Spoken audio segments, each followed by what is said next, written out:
Boker Tov, Bezrat Hashem, on va commencer le Perek Dalet. Ve'ashiur hayom mukdash par Lionel, leishto Yasmin. Shtatzliach bekol maaseh adea Bezrat Hashem. Tout Be'av, 15 Av, 15 Be'av. Uzacha la tête et Akdasha leishto. Il a le mérite de donner la dédicace pour sa femme, Baruch Hashem. Baruch Hashem, on va entamer maintenant le Perek Dalet. Le Perek Dalet, il est très très important pour continuer à se développer spirituellement. Et en réalité, l'Admour Hazaken, il va maintenant, qui nous a expliqué comment la Neshama elle est créée, comment elle est en réalité fondée, avec quelle force de l'âme. On a dit qu'elle a 10 forces de l'âme, le Sechel et les Midot. Il va nous dire la chose qui va nous permettre de concrétiser tout ce qu'on a parlé depuis le début du Tanya.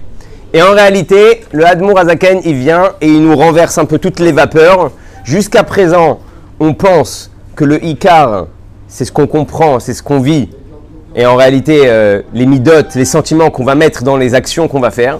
Et là, le Admour Hazaken, il va nous dire que pour que la Neshama puisse s'exprimer dans ce monde-là, elle va avoir besoin de 3 livushim, 3 habits. C'est ce qui s'appelle les habits de l'âme. Donc, il ne faut pas confondre, on a parlé jusqu'à maintenant des 10 forces de l'âme. Maintenant, on va parler des 3 habits de l'âme, qui sont la pensée, la parole et l'action. Alors, c'est quoi la différence entre les deux?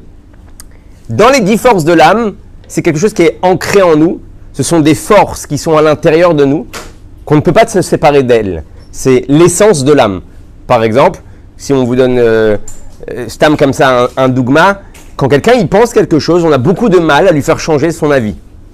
Des fois, il y a de l'ego qui rentre. Des fois, c'est une perception qu'il a depuis petit, donc il a du mal à changer pitom sa façon de penser.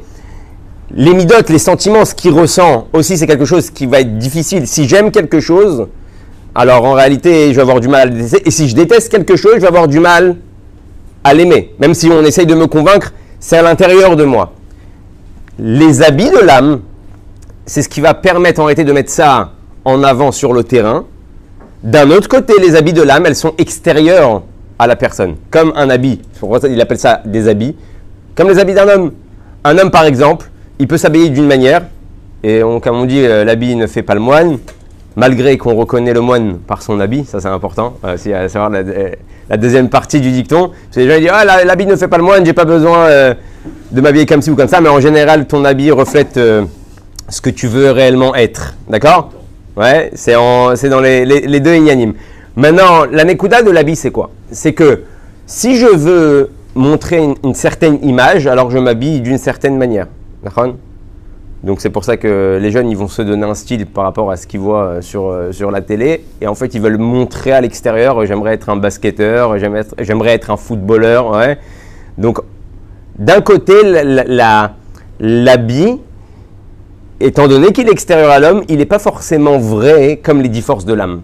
C'est-à-dire que je peux par exemple, donc dans la pensée, la parole et l'action, faire quelque chose qui est contraire à mon ressenti. D'accord?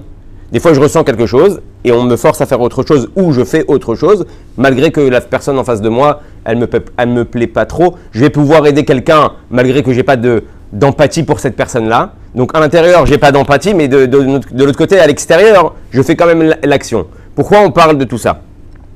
Parce que l'Admour Hazaken, là, il va nous donner un chidouche extraordinaire. Il y a 2 types de personnes. Il y a des personnes, par exemple, on va dans une synagogue, des fois on a un rav, un mashpia. Ce mashpia-là, il est très dans le regesh, il sait la liv, le kaal, il sait enflammer la communauté, il sait leur réveiller un regesh, un sentiment d'amour envers Dieu, de crainte envers Dieu, de bitachon, de confiance, de emuna. Mais d'un autre côté, dans le inyan du maasé, il va moins être makpid. Ce perek-là, il s'appelle le perek en réalité, le chapitre du Shulchan Aruch.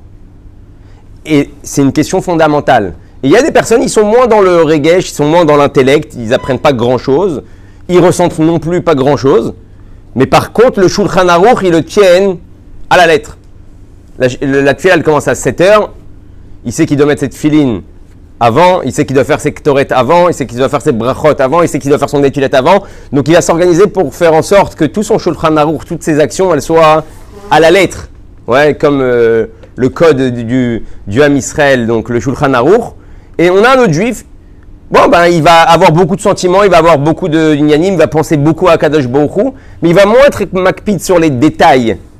du Shulchan Aruch, il va pouvoir peut-être venir un petit peu en retard, il va arriver juste avant Ishtabach, il va mettre de filin. Lui, le Ikar, c'est que quand il va s'asseoir et qu'il va prier, il va ressentir quelque chose, il va parler à Hachem. Et la question, elle est, quelle est la personne la plus importante dans le judaïsme?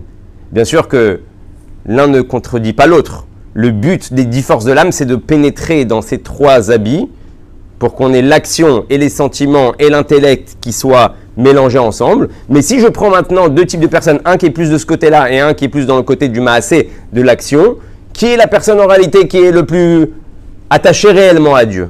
Et là, c'est un chidouche extraordinaire. Jusqu'à présent, on peut penser que justement, plus la personne elle est intérieurement avec des sentiments envers Dieu, plus elle est proche. Et là, la Torah elle vient te dire à Ikar ou à Maasé. Le principal, c'est l'action concrète. Où se cache Akadosh Baruch Hu? Dans ton action concrète. C'est pour ça que le Admor Azaken, il ramène un machal extraordinaire avec par exemple le soleil. Il dit le soleil 2 secondes. Le soleil, on sait qu'il est très loin de la Terre. Mais pourtant, quand tu prends l'avion, ouais, il aurait dû faire 100 degrés, parce que tu es plus proche du soleil que quand tu es sur Terre, Nahon. 150 degrés. Pourquoi quand tu montes dans l'avion, d'un coup il fait moins 50, moins 60, moins 70? D'où sont venues ces températures-là? Pourquoi quand j'arrive maintenant, je descends, j'arrive à Dubaï, il fait 47? Quand j'arrive en Israël, il fait presque 40? Le soleil, il s'est arrêté au milieu? En réalité, le Admor Azaken, il vient, il nous enseigne que, comme dans les sphirotes, on avait vu, il y a ce qui s'appelle donc Chokhmah. On n'a pas encore développé la notion au-dessus de Chokhmah. Au-dessus de Chokhmah, il y a ce qui s'appelle le Keter. On vous enverra peut-être le schéma. Le Keter, donc la couronne. Dans ce schéma-là des sphirotes, ce Keter-là, il est dans la même lignée. En bas, on va voir la Malchut. Cette Malchut-là, on avait dit que c'est le dernier « et » des lettres Yudke Vavke. Et en réalité, c'est l'action dans ce monde-là. C'est pour ça que le monde, notre monde à nous, il est créé avec le « et ». Le monde en haut, il est créé avec le « yud ». En haut, ce sont des perceptions spirituelles. Ici, c'est l'action concrète. Dieu, il a fait le monde, et il nous a demandé de finaliser le monde avec nos actions. Donc en réalité, c'est où que tu vas trouver Akadosh Baruch Hu entièrement? C'est Dafka tout en bas. Vous savez, il y a une très belle histoire avec le Rama. Le Rama, à chaque Purim, à la sortie de Purim, il s'habillait en pauvre et il allait faire le tour de la ville et il tapait aux portes des gens qui étaient en plein michté, en pleine fête, en plein lechaïm. On sait qu'à ce moment-là, les gens ils sont joyeux. C'est beaucoup de sentiments, beaucoup de regesh, beaucoup d'euphorie. C'est très bien. La Torah, elle veut que tu sois mitlaev. La Torah, elle veut que tu sois enthousiasmé dans la Torah, dans les mitzvot. Les gens, ils cherchent des idva'aduyot, des farbrengen, des soirées, des ilulot, des moments où je vais ressentir quelque chose, un approche avec Dieu. Mais le Rama, pendant toute cette euphorie-là, pendant toute cette élévation, parce qu'on sait que Purim, c'est un niveau comme Purim, Verroulé, plus que Purim, plus que Yom Kippourim, pardon, il tapait à la porte. Il s'habillait donc en pauvre, et les gens, quand ils ouvraient la porte, ils voyaient que c'était le Rama, et ils venaient juste leur rappeler de ne pas oublier Arvit. Alors, on est en plein Purim, on est en pleine Simcha. Ce qui te préoccupe, c'est quoi? C'est Arvit. Ouais, Arvit. Pourquoi Arvit? Si tu veux montrer que tu apprends et tu es attaché à Kadosh Baruch Hu, c'est Dafka dans l'action concrète. Quelqu'un, il peut mettre tous les sentiments du monde dans une mitzvah, mais s'il ne la fait pas, il n'a rien fait. Je peux être mitlaev sur le loulav. Par exemple, quelqu'un, il vient, il va étudier sur le loulav pendant des mois avant que le mois de Tishrei il arrive. Mais s'il ne prend pas son loulav, il ne le remue pas, il n'a rien fait. Ah, mais j'ai parlé de ça pendant un mois. J'ai expliqué des notions extraordinaires sur la grandeur du loulav, sur ce que les hashpaot, sur les influences que le loulav emmène, la lumière qui fait descendre sur terre. Mais si tu n'as pas pris ton loulav, tu ne l'as pas fait. Tu n'as rien fait. Et pourtant, il peut avoir une personne le contraire. Il n'a rien appris, il n'a rien fait de spécial, il ne connaît pas vraiment les perceptions du loulav, il est crevé, il est fatigué. Mais il sait une chose, c'est que Dieu lui a demandé de faire la mitzvah du loulav, il prend le loulav et avec un œil à moitié fermé, et il fait comme ça, il a fait la mitzvah du loulav. Et ça, c'est incroyable. Parce que Akadosh Baruch Hu, il attend de toi l'action ici concrète. Vous savez, une fois dans un Farbrengen, si on parle de ça, il y a un Farbrengen avec le Rabbi Rayat, ils étaient en pleine Idva Hadout, Et les chassidim, la Hidvadut, elle avait tellement bien pris, elle avait tellement eu d'atzlacha et de réussite et que ça s'excitait dans tous les sens et que les gens étaient vraiment à ce moment-là dans un niveau spirituel élevé, ils ont essayé de tricher. Les Bachourim, les élèves, ils ont pris la montre, ils ont tourné l'heure pour que le Rabbi Rayatz, il pense que l'heure de Mincha n'est pas encore arrivée et qu'il continue le... En gros, on base Mincha, étant donné que, comme on a dit dans le Nyan de la Chassidut, c'est beaucoup basé sur ce que je ressens dans mes actions. Alors, ils ont voulu que ressentir, d'accord? On est en plein truc, on va tout arrêter maintenant pour faire Mincha. Bon, on fera peut-être Arvit 2 fois, on trouvera une solution. On s'arrêtera, on fera Mincha en Yachid, tchik-tchak, comme ça on peut continuer la Seouda. Hein. Et le Rabbi Rayatz, il a vu ça. Il a appelé le Mashpia Rav Chetche Feigin, qui a été le pauvre Hachem Inkom Damo, il a été tué par les nazis. Il dit comme ça au Rav Chetche Feigin. Il dit, sache que tout là, ce qu'on est en train de vivre, tous les sentiments et tout l'intellect qu'on est en train de mettre dans cette Seouda-là, ce sont des gilouim, ce sont des dévoilements. Mais l'action concrète, le maasé, c'est Atzmuto ou Mauto Idbarach. C'est Dieu lui-même.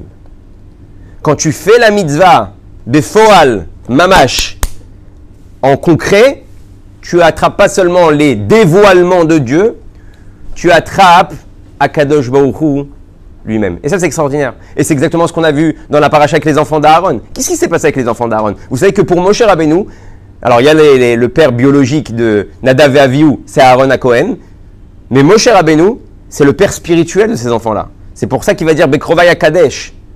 Ils nous ont dépassés. Moshe Rabbeinu, pour lui, c'est successeur. D'ailleurs, quand il va monter sur le Har Sinaï, il va dire à Aaron, toi, Nadav et Avihu, vous allez m'accompagner. Il n'a même pas dit ses propres enfants. Il voit en Nadav et Avihu ceux qui vont succéder Moshe Rabbeinu.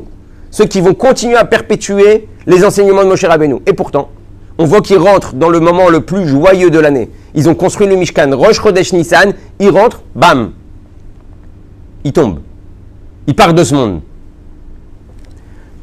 Ils sont rentrés, on avait parlé de ça dans le Orachaim Akadosh, ils sont rentrés en réalité dans le Kodesh HaKodashim, ils ont fait un feu étranger. Un feu étranger, c'est quoi? C'est qu'ils ont fait un feu que Dieu n'avait pas demandé. Ils étaient tellement dans le sentiment, ils voulaient tellement être avec Dieu, qu'en réalité, ils ont oublié à ce moment-là l'action concrète que Dieu leur demandait. Et ça, c'est quelque chose d'extraordinaire. On va voir aussi avec Ruth. Ruth, quand elle va vouloir suivre Naomi, elle va lui dire, ceux qui ont lu la Megillat Ruth pendant Shavuot, il y a écrit là-bas que Ruth, elle va lui dire, écoute, ne me suis pas.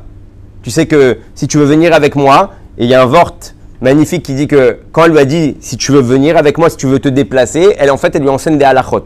Elle lui dit, regarde, si tu veux venir avec moi, sache que chez nous, il y a des halachot. Par exemple, Shabbat, Troum Shabbat, on n'a pas le droit de sortir un certain nombre de métrages, de mètres, de kilomètres en dehors de la ville. Tu pourras pas sortir, tu seras bloqué. Tu vas commencer à rentrer dans une vie où des actions concrètes sans arrêt vont te demander d'être pratiquées. Et donc, tu vas être limité. Reste où tu es. Elle lui dit quoi? Où tu vas, j'irai. C'est quoi quand tu vois ce passouk-là, où tu vas, j'irai? Elle lui dit, il n'y a aucun problème. S'il ne faut pas sortir de la ville, j'irai où tu vas. Elle continue, elle lui dit, tu sais, on doit trouver un endroit où dormir. Toi, en tant que non-juif, maintenant, tu n'as aucune obligation de dormir dans un endroit tsanoua, pas tsanoua, pudique ou pas pudique. Tu trouves une chambre d'hôtel, même si là-bas il y a des hommes, même si là-bas il n'y a aucun problème. Elle dit, nous, on doit trouver une auberge. Je dois aller dormir dans un endroit où il n'y a aucun homme, où il n'y a personne. Elle lui dit, où tu dormiras? Pareil, j'irai dormir. Et ensuite, elle lui dit, tu sais, il n'y a pas que seulement l'action concrète dans la Torah. Il y a aussi la Toda'a. Derrière mes perceptions, par exemple, une elle lui dit, tu sais que il n'y a plus d'Avod Hazara, tu dois croire en un Dieu. Elle lui dit, il n'y a aucun problème, je crois en un Dieu. Elle dit, tu sais que si, Chaz Hashem, tu passes sur une action de la Torah, tu deviens passible des 4 peines qu'on trouve dans les punitions de la Torah, tu es passible de ces 4 peines. Elle lui dit, il n'y a aucun problème, je prends aussi sur moi. Et c'est là qu'en fait, elle commence sa conversion. Quand elle comprend qu'en réalité, quand elle lui prouve en réalité qu'elle est prête à rentrer dans l'action concrète, de l'action concrète qui est les 613 mitzvot, qui est en réalité le Shulchan Aruch, Besofo Shel Davar, pour pouvoir faire les mitzvot correctement et comme il faut et comme Dieu il attend de nous, c'est le Shulchan Aruch. D'ailleurs, vous savez, Une fois, on me pose la question, mais c'est marrant parce que dans le Shulchan Aruch et dans la Torah et dans la Gemara, on voit beaucoup de marloquettes et beaucoup de confusion, et comment on fait, et comme ci, et comme ça, et dans les détails, dans les pratim. Et pareil, dans le Tanya, l'Admor Azaken va donner un machal plus tard, magnifique, une métaphore. Il dit, c'est l'exemple, c'est le machal d'un enfant, d'un fils de roi, Nahon, que le roi il demande de faire une certaine action, et personne n'a réellement compris de quelle manière le roi désire qu'on fait l'action. Et d'un coup, lui, il passe dans le palais, et il voit un cheder, il voit une pièce, où les gens là-bas, ils sont assis, ils sont mitvakeach, ils sont en train de se prendre la tête. Parce qu'on dit, pourquoi vous prenez la tête à dire la halakha est comme ça, la halakha est comme ça, la halakha est comme ça, la halakha est comme ça. Faites la halakha, sois simple. Ouais. Il dit à Kadosh Baruch Hu, il a un plaisir, il a un tanouk, justement, quand il voit ses enfants en train de se prendre la tête à chercher qu'est-ce qu'il voulait nous dire. Et le roi, il passe à côté de la fenêtre et il entend, mais non, quand le roi, il a dit ça, c'était ça sa kavana, c'était ça son intention, c'est comme ça qu'il voulait qu'on fasse. Mais non, je te dis que je dis n'importe quoi, c'est pas comme ci, c'est pas comme ça. Donc c'est-à-dire que tous les pilpoulim qu'on va retrouver dans la Gemara et tous les pilpoulim qu'on va trouver, et tous les nuances d'Alachot, ça procure un achat à Akadosh Baruch Hu extraordinaire. Il voit ses enfants qui se battent pour rechercher le Hémet de comment je vais accomplir l'action concrète. D'accord? Et on commence une yann du Perek Dalet. Ve'od yesh lechol nefesh elokit shlosha livushim shem marshava dibur maseh shel tariag mitzvot haTorah. Et là, ça va être très puissant. Maintenant qu'on va rentrer, qu'on a pris l'âme, on l'a décomposé plus ou moins, on a parlé des 10 forces de l'âme, on a parlé maintenant des 3 livushim, les 3 manières de rendre toutes ces notions-là concrètes à travers la pensée, comment l'homme se dévoile à travers la pensée et la parole et l'action. À travers quelle pensée, parole et action? À travers les 613 mitzvot. Ad Kedekar, que vous sachiez, sur 613 mitzvot, on a 606 commandements qui sont maasé, qui sont actions. C'est-à-dire que tu peux venir avec tout ton cœur, toute ta tête, tout ce qui bout à l'intérieur de toi. Si tu n'as pas fait l'action concrète, tu n'as rien fait. Tu as pensé aux tefilines, tu as pensé à la grandeur des tefilines, tu as pensé tu as une tchouka, tu as envie de mettre les tefilines. Tu les as pas mis. Quand la kavod. Mais tu n'as pas fait ce qu'il fallait faire. Alors pourquoi dans la mitzvah, on va dire qu'on doit réaliser, c'est plus l'action qui parle, alors que par exemple, Rabbi Nachman dit qu'une personne qui a de mauvaises pensées, c'est aussi péché que s'il a fait l'action par exemple. Alors on va arriver à ça, on va arriver à la pensée. La pensée c'est une action. Aussi c'est vrai, mais... La pensée c'est une action déjà. On va voir qu'il y a l'intellect, et l'intellect justement elle va utiliser la pensée pour se dévoiler. Par exemple, tout ce qui va être sentimental va s'habiller à travers la bouche, donc on a dit parole, pensée, action. À travers la bouche, à travers la parole et à travers l'action, on va dévoiler nos sentiments. Ouais, quand tu aimes, tu fais. Quand tu crains quelqu'un ou tu respectes quelqu'un, alors tu ne fais pas ce qu'il ne veut pas que tu fasses. Donc, où va se dévoiler en réalité ton service divin? Dafka dans l'action concrète. Maintenant, la pensée, on a dit l'intellect qui s'appelle Chokhmah Bina Da'at. Quel habit elle va utiliser pour se dévoiler dans le monde? La marshava, la pensée. Donc, on va pas s'arrêter sur ça parce que c'est encore un cours en soi sur la pensée. Baruch Hashem, la journée de l'homme est remplie de pensées. Mais on va voir pourquoi c'est considéré comme grave. Parce qu'en réalité, on a l'âme animale, l'âme divine. Les deux, ils ont Chokhmah Bina Da'at. Et chacun va essayer de prendre la pensée de l'homme, qui est l'habit de l'homme. Ils vont essayer de prendre la pensée. Celui qui va prendre en réalité la pensée, si c'est la Nefesh Elokit, l'âme divine, alors on va penser Torah. Si c'est l'âme animale, on va penser toutes sortes de bêtises. Maintenant, étant donné que la pensée de l'homme, c'est celle qui est le plus proche de ses forces de l'âme, parce que l'action la plus loin de l'homme, c'est l'action concrète. On a la pensée, c'est déjà un corps intérieur à nous. On a la parole, c'est un corps attaché à notre intérieur, mais c'est déjà, ça commence à sortir vers dehors. Et l'action qui est la plus extérieure à l'homme, c'est le maasé. C'est ce que je vais faire, parce que je fais quelque chose, mais en fait, c'est en dehors de moi. Et donc, en fait, pourquoi c'est très important de faire attention à ses pensées, étant donné que c'est très proche de la neshama, c'est très proche de l'âme. Quand là-bas, tu tâches, c'est comme encore une fois, le Admor Hazaken, on est dans le Tanya, donc on parle que du Admor Hazaken. Le Admor Hazaken, il te dit, c'est comme un habit de soie. Quand tu tâches un habit de soie, c'est beaucoup plus difficile à nettoyer que quand tu tâches un habit, car un peintre il met des habits spéciaux, ouais, qui sont plus gaz, qui sont plus grossiers, qui sont plus durs, ouais. Donc là-bas c'est plus facile à nettoyer. Donc la pensée de l'âme étant donné qu'elle est très raffinée, elle est très fine, elle est très à l'intérieur de ta neshama. Donc quand tu tâches là-bas, pour pouvoir réparer, c'est un peu plus compliqué, d'accord? Et il dit comme ça, Adam ekayem b'maaseh kol mitzvot maasiyot. Et donc quand un homme maintenant il va prendre son acte, ses actions, et il va faire toutes les mitzvot. Il dit kol mitzvot maasiyot, toutes les mitzvot. C'est pour ça qu'il a écrit le Harizal, il dit qu'un neshama elle revient dans ce monde jusqu'à qu'elle ait fait les 613 mitzvot. En fait, quand tu remontes à 120 ans, on vérifie qu'est-ce qui te manque, la partie qui te manque, tu redescends en bas pour finaliser en réalité les mitzvot que tu n'as pas pu réaliser. Alors on peut poser, Baruch Hashem, on est depuis Kaniré beaucoup d'années, donc on est sûrement passé par le Beth Amikdash, on est sûrement passé par plein de choses, donc on a déjà fait des corbanotes, on a déjà fait plein de choses et on revient à chaque fois pour réparer les mitzvot qui nous manquent, d'accord? Malgré que, Baruch Hashem, le Rabbi il explique que quand quelqu'un il étudie le Rambam et que le Rambam il a touché à toutes les halachot de la Torah, à partir du moment où tu les étudies, en réalité c'est comme si tu les avais accomplis. Donc tu t'es habillé des mitzvot à travers l'étude des halachot. Quand tu étudies les halachot, tu as fait le korban. C'est comme si tu avais fait le korban. C'est comme si tu avais fait telle et telle mitzvah. Maintenant, plus fort que ça, dans les mitzvot, lota assez. Il te dit quand tu étudies une mitzvah lota assez, des fois il y a des mitzvot lota assez que tu étudies, que tu ne peux pas, que tu t'es jamais retrouvé face à elle. Alors comment on sait que tu n'as pas fait cette mitzvah positive? Comment tu as accompli cette mitzvah négative? Pardon, ouais. Ben, quand tu vas étudier le sujet, en réalité, c'est comme si tu ne l'avais pas fait. Tu étudies maintenant Ilchot Avodah Zara. Quand tu les as étudiés, c'est comme si tu avais accompli la mitzvah lota assez négative de ne pas faire Avodah Zara. Et donc c'est comme ça qu'un homme il va commencer à s'y baigner. Juste, on va expliquer. Je finis ce qu'état-là.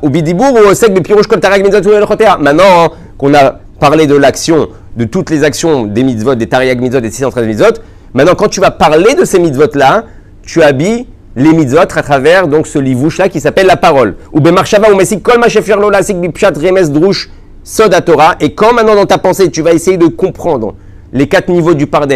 Ok, on sait qu'on a le pshat, le drouche, le remez et le sod, ce qui compose en réalité le pardes, les différentes facettes de la Torah. Quand tu vas te casser la tête à comprendre toutes ces facettes-là de la Torah, tu as habillé ta pensée, l'habit dans la Torah et les mitzvot. Arek la lutarek evarinafsho melubashim betariag mitzvot à Torah. Et je vais m'arrêter juste sur ça pour développer. Je vais t'envoyer le schéma. Le schéma des sphirotes, tel qu'il est pur, on l'a mis déjà dans un des cours. En réalité, c'est le même, mais là, je vais te l'envoyer avec le corps d'un homme. En réalité, de la même manière que dans le corps matériel, dans notre corps à nous, il y a 613 membres et organes et tendons. On sait que les mitzvot positifs, les mitzvot négatifs sont en rapport, les 248 et les 365 en rapport par rapport aux organes et aux tendons de l'homme. En réalité, pareil dans la neshama. La neshama aussi, elle est composée de membres. C'est pour ça que les tzadikim, quand on avait dit la dernière fois, il y a un problème chez quelqu'un, il sait quelle mitzvah touche quel membre de l'homme en bas. C'est pour ça qu'il veut te dire, il te manque ça. Il y avait quelqu'un qui une fois il est parti voir le Harizal, il lui a dit qu'il a mal à l'épaule. Ouais. Il lui a dit épaule, en hébreu c'est katef. Katef c'est otiot techef. Ça veut dire en hébreu tout de suite. Il dit le problème pourquoi tu as une douleur à l'épaule, c'est parce que quand tu fais Maïm Acharonim, ouais, le temps de ton Maïm Acharonim jusqu'à ton Birkat Amazon, jusqu'à ton Zimoun, tu perds trop de temps, tu mets trop de temps. Techef, ouais, katef, tout de suite, ouais, c'est les mêmes lettres que épaule en hébreu. Il dit c'est pour ça que tu as mal. Donc quand tu fais Maïm Acharonim, fais Zimoun tout de suite, fais ton Birkat Amazon, n'attends pas trop de temps, tu n'auras plus mal à l'épaule. Ah, quel rapport? Ouais. Quel rapport? Les membres en bas sont reliés avec tes membres là-haut de la Neshama. Ton corps, il ressemble à ce qu'il est aujourd'hui parce qu'il y a ce même schéma spirituel en haut. Donc, je t'enverrai, Bezrat Hashem, tu verras comment c'est joli. Et tu verras qu'en fait, chaque membre, il est lié aux 10 forces de l'âme qui sont liées en réalité à ces 613 membres. D'accord? Il y a écrit on le dit dans Rosh Chodesh, V'Avraham Zaken Baba Yamim. C'est quoi Avraham Zaken Baba Yamim? Le Zohar, il nous dit Bab et Yamin Ilaïn. C'est quoi Yamim Ilaïn? C'est que chaque jour, Avraham Zaken Baba Yamim, Avraham il est venu avec tous ses jours. Chaque jour, on te demande de mettre un habit. Chaque jour, on te demande de t'habiller. Comment je m'habille? Je m'habille avec les mitzvot. Et on te dit, Avraham Zaken Babayami, mais Avraham Zaken, il n'a pas, quand il arrivait à la fin de sa vie, il a loupé aucun jour. Chaque habit qu'on lui a demandé de ramasser tel jour, il a su les enfiler. Il a su les mettre. Il a su prendre sa Torah, ses mitzvot, et les faire passer dans pensée, parole et action. Et donc ça a engendré qu'Avraham Zaken, il arrive à 120 ans. Et il est habillé. Il est présentable. Il a emmené tout ce qu'il fallait. Derech Hagav. Donc c'est pour ça qu'on nous dit que tout le travail de l'homme aujourd'hui, c'est de mettre des habits. Aujourd'hui, une des raisons pourquoi on doit se préparer et faire un maximum d'actions concrètes avec, comme on a dit, nos 3 Luvushim, nos trois habits de l'âme, c'est parce qu'il y a écrit que quand Mashiach il va venir, vous savez, c'est comme un cosmonaute. Un cosmonaute, s'il veut aller dans l'espace, il est obligé de mettre la combinaison qui est compatible. Ouais, s'il part en short et en t-shirt, il a très peu de chances de revenir. Et quand Mashiach il va venir, il y a écrit que Hachem il va sortir le soleil, il va éclairer, il va mettre le soleil, il va sortir de son article de sa poche, et le monde va être éclairé. Ça représente la lumière divine, ça représente la lumière, le dévoilement divin dans le monde. Et tout le moment de la galoute, c'est le moment où Dieu il te permet de rentrer dans ta cabine d'essayage et mettre des habits tous les jours. Pourquoi? Plus tu vas être habillé, plus tu vas faire Torah au mitzvot, et plus quand Mashiach va venir et que la lumière de Dieu va se propager, tu pourras accéder, tu pourras être prêt. Quelqu'un qui n'a pas la bonne combinaison ne peut pas se rapprocher. Quelqu'un qui travaille dans un endroit où il fait très chaud, il les met dans des combinaisons et dans des endroits où il va devoir se protéger. S'il ne se protège pas, il ne peut pas pénétrer là-bas. Il te dit c'est pareil, quand Mashiach va venir, plus tu es habillé et plus tu pourras t'approcher de la lumière. Et donc c'est pour ça, tout le moment de la galoute, c'est le moment où en réalité on s'habille avant Mashiach. Et donc il te dit comme ça.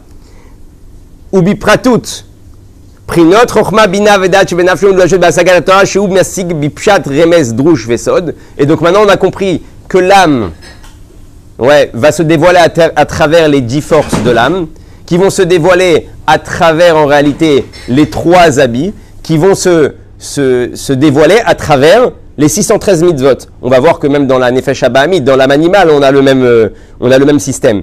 Et donc une fois que j'ai fait toute cette étape-là et que je me suis habillé avec les 613 mitzvot grâce à la Marshava Dibur Maaseh, en fait, qu'est-ce qui est maintenant entouré? Qu'est-ce qui se passe chez moi là, les malas, ma neshama? Comme on a dit juste avant, la neshama, elle est en train de s'habiller, elle est en train d'être parfaite, elle est en train d'être dévoilée comme elle devrait être dévoilée. Et donc c'est ça l'importance de ce Pérec, de comprendre Ad Kama, pas rester, parce que jusqu'à présent on n'a parlé que des midot, que du ressenti, on n'a parlé que de l'intellect. Ne pas rester à cette adresse-là de midot et d'intellect, parce que souvent c'est plus noir. J'ai des choses qui se passent à l'intérieur de moi, c'est ce qui est proche de moi, donc je veux rester à cette adresse-là, mais de concrétiser les choses. Beaucoup de gens connaissent beaucoup de choses, mais ils ont du mal à concrétiser. C'est pour ça qu'on dit qu'en réalité l'habit, pas forcément il fait le moine, mais on reconnaît le moine, comme on a dit au début du shiur, par son habit. Tu peux apprendre beaucoup de Torah. Beaucoup de Torah tu peux apprendre. Mais tachles. Pourquoi tu t'es pas levé ce matin à Shacharit? Des fois, les gens, ils arrêtent l'action parce qu'ils ne ressentent pas. Mais c'est où que Dieu il est le plus présent? Dans ton action. Ah non, je sais pas, aujourd'hui, j'ai pas envie, j'ai la flemme. Ah, ce matin, un chiour. Ah, je sais pas, aujourd'hui, je sais pas, je me suis levé du pied gauche. Je suis un peu contrarié, je suis un peu énervé. Je sais pas, tu sais quoi, je ressens rien. Alors, à ce moment-là, les gens, ils pensent que, étant donné que ce qui est proche d'eux, c'est le ressenti, et donc, si je ressens pas, bon, bah, pas besoin de faire. Il dit non, c'est justement tout le contraire. C'est où que tu vas trouver Hachem, c'est où que Hachem va voir que tu es vraiment attaché à lui. C'est quand tu es capable de mettre tout de côté pour faire ce qu'il t'a demandé. Là-bas, tu touches au ratson, à la volonté de Dieu. Il y avait une histoire. C'est Dafka l'action concrète, ouais.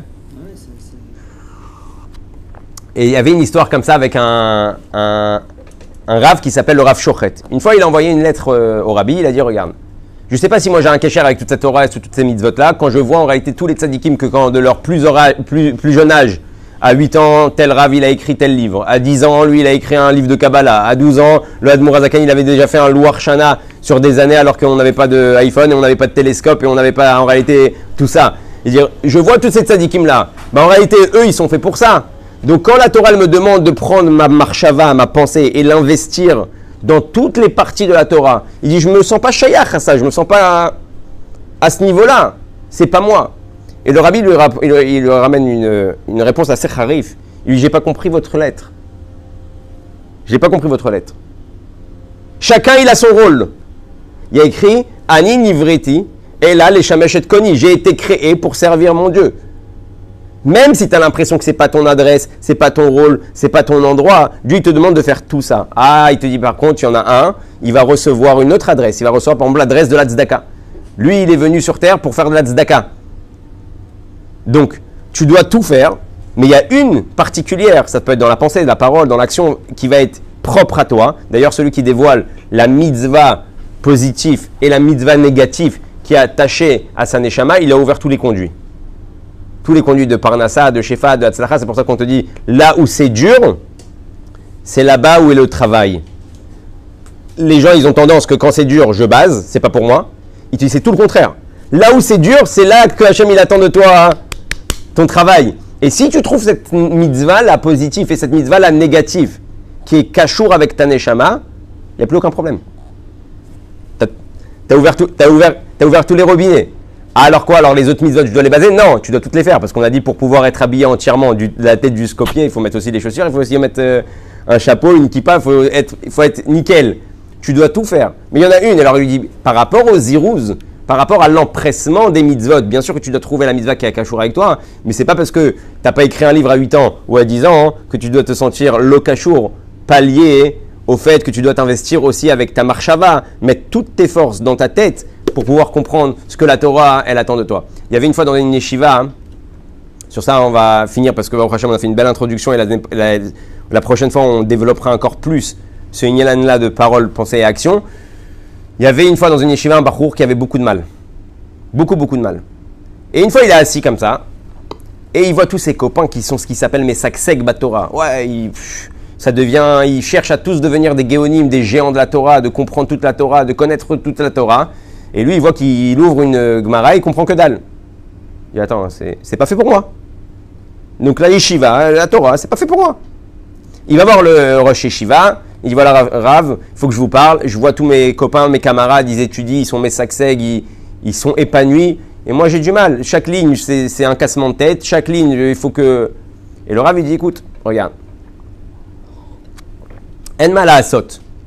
Dieu, il a fait comme ça le monde. Il y a des enseignants et il y a des élèves. Il y en a qui sont faits pour enseigner, et il y en a qui sont faits pour apprendre. Donc, peut-être que toi, tu fais partie de la catégorie des gens qui doivent être là pour apprendre. Ouais. Top. Il s'assoit et il regarde le Rosh Yeshiva de loin. Il dit, attends 2 secondes. Pourquoi lui, il devrait être enseignant et moi, je devrais être toute ma vie celui qui apprend? Pourquoi moi j'aurais des lacunes et pourquoi lui non? Et pourquoi lui il serait à cette position-là? La réponse ne l'a pas satisfait. C'est une vraie histoire.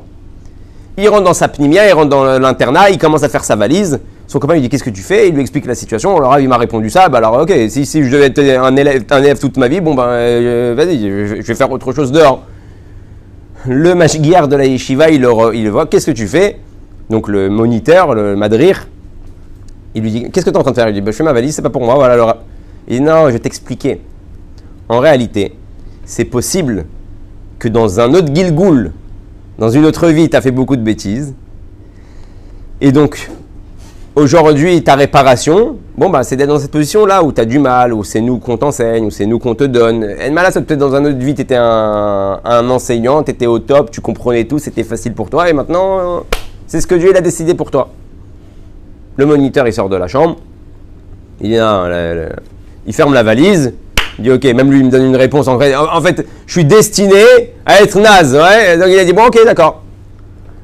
Son copain de chambre il lui dit regarde, je vais te dire une chose, c'était pas une yeshiva Chabad, c'était pas une yeshiva où ils étudiaient la chassidoute, et d'un coup donc dans les yeshivas des fois où on n'étudie pas la chassidoute, on essaye de te mettre à une place qui n'est pas forcément en ta place, tu dois arriver à ce niveau-là, et c'est vrai que tous ceux qui n'arrivent pas à ce niveau-là de grandeur ou d'intellect au niveau de la Torah, ils se retrouvent toujours avec un sentiment bon ben je suis peut-être une banane, ouais, je suis peut-être pas fait pour ça, parce que quand on parle toute la journée il faut être un gaon, il faut être un génie, il faut être le grand de la Torah, il faut être Gdolador, le géant de la Torah, Ok, si tout le monde devenait géant, bon, bah, il n'y aurait plus de géants. Ok, il n'y aurait plus de différence. Donc, En Malasot, Dieu t'a mis à une place et c'est là-bas que tu dois te retrouver. Il lui dit, regarde, il y a un chassid qui vient tous les soirs ici, tous les mardis soirs, faire un shiur de Tanya. Étant donné que c'est un illégal, ouais, c'est pas dans le... On a dans le martef, dans le sous-sol, il vient à minuit, le mardi soir, et il y a quelques bachourim comme ça qui voulaient étudier le Tanya, hein, qui venaient comme ça en cachette. Il dit ok. Il va là-bas, il s'assoit dans le shiur, et pendant 1 heure de shiur, le Rav il parle, mais lui, ça le concerne pas trop. Il attend la fin du cours, il va le voir, un chassid avec une belle barbe blanche. Je crois que c'était le Rav Yoel Kahn, le choser du Rabbi. Ouais, le choser du Rabbi, c'était celui qui réécrivait tous les Dvar Torah du Rabbi. C'était un cerveau, il est parti il n'y a pas très longtemps. Un cerveau incommensurable, c'était quelque chose de complètement fou. C'est-à-dire que tout ce qu'on a du Rabbi pendant les Chagim, des fois le Rabbi, il y avait 2 jours de Yom Tov, il faisait des allocutions pendant 7-8 heures d'affilée. Le Rabbi, des fois, il parlait pendant 7-8 heures d'affilée, pendant une Idva Adout. Et lui, Motsai Achag, Motsai Shabbat, il s'asseyait et il réécrivait à la lettre tout ce que le Rabbi avait dit. Ouais. Ensuite, il rentrait ça au Rabbi. Le Rabbi regardait, il faisait des corrections s'il y avait besoin de faire des corrections. Et on imprimait. Et de là, on a toutes les sichot, toutes les allocutions du Rabbi qu'on a des fêtes et des Shabbatot. Ouais, on ne pouvait pas enregistrer. Il y avait plusieurs personnes qui étaient comme ça. Et lui, il faisait partie de ces gens-là. Et donc, lui, il venait. Donc, si c'est lui l'histoire, je ne me rappelle plus, il faut que je vérifie. Mais il vient, il donne le cours de Tanya. Il vient le Bachour, il lui explique toute la situation. Voilà, le Rosh Hashanah m'a dit ça. Voilà, le Mashgar qui m'a dit ça. Il dit, moi, écoute, je ne peux pas te donner de réponse. Écris une lettre au Rabbi. Ouais. Et je reviens la semaine prochaine avec la réponse. Ouais. Le type, il écrit sa lettre. Lui, il va faire un aller-retour. La semaine d'après, il revient avec la réponse. Le Bachour, encore une fois, le même style d'histoire comme on a raconté juste avant. Il ouvre la lettre, il voit quoi? Il voit, je ne comprends pas votre question. Je n'ai jamais vu dans la Torah écrit que Dieu nous demande de devenir le Gadol Hador et que Dieu nous demande de devenir le chef de la génération. J'ai juste vu un passage qui dit « J'ai été créé pour servir mon Dieu ». Donc quand tu t'assois et tu étudies la Torah, tu es en train de faire la volonté d'Hachem. Tu es en train de servir Akadosh Baruch Hu. Tu es en train de t'attacher à la volonté profonde de Dieu dans ce monde-là. Gaon, pas Gaon, si ça doit venir, ça viendra. Mais toi, tu dois t'investir avec ta marshava, avec ta pensée, avec cet habit-là de la Neshama, au maximum. Pas pour devenir le grand de la génération, pour en réalité t'attacher à Kadosh Baruch Hu. Et c'est comme ça qu'on met les vrais habits de sa Neshama en concret dans ce monde-ci. Bezrat Hashem, on continuera la semaine prochaine parce qu'il y a encore une tonne à parler sur les habits de l'âme. Là, on a parlé plus de la marshava, comment l'intellect s'habille dans la marshava, donc par rapport à l'étude de la Torah. Et on verra aussi par rapport aux mitzvot qui sont cachours avec la bouche, aux mitzvot qui sont cachours avec l'action concrète. Et quand on sera bien habillé, on pourra continuer. Bezrat Hashem.